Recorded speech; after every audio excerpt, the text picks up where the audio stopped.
Is in full swing, and if you watched Thursday Night Football last night on Amazon Prime, you probably heard Hannah Storm and Andrea Kramer call the game.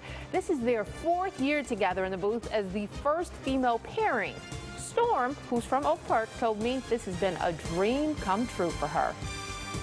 I tell you what, it is hard to believe it's been 4 seasons. And I think it's so cool because that really speaks to this not being some kind of gimmick or one-off situation.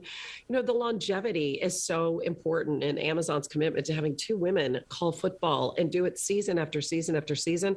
It just makes it a viable career option that wasn't there before we started doing it. This literally didn't exist.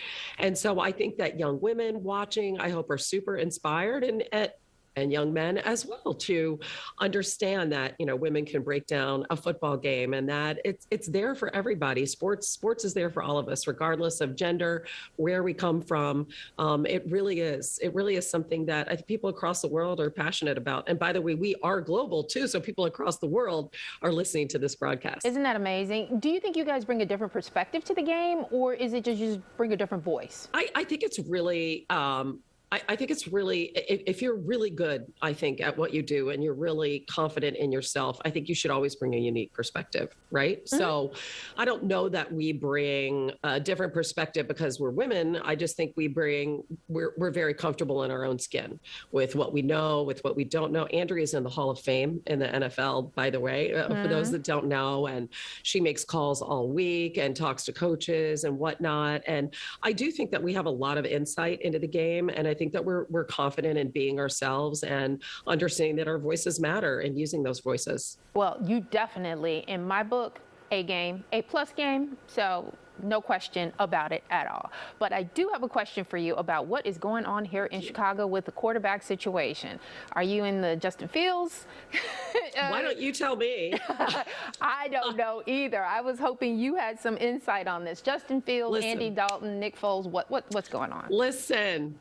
Everybody needs to calm down. Okay. First of all, this is a 17-game season, and I understand the need to panic. But, you know, if you really put it in broad perspective, okay, the job of the coaching staff is to take the talent they have and put everybody in a position to succeed. So that's pretty fundamental. Like, you know, all the interesting thing about this is you have 3 quarterbacks with 3 completely different skill sets, and that's hard.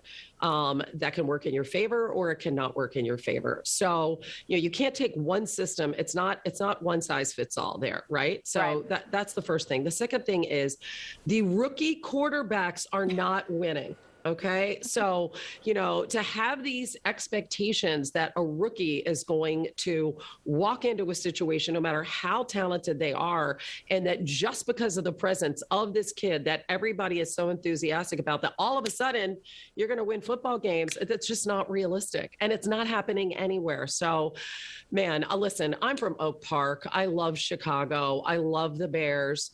I just, you know, you gotta just a little bit more patience. And I will say that the defense really needs to carry the day until this offense can get figured out. And that's just listen. Nowhere has a better defensive tradition than Chicago. Absolutely. And the Monsters in the Midway. So that, to me, that side of the ball is going to have to carry the day while this other side figures out what the heck it is.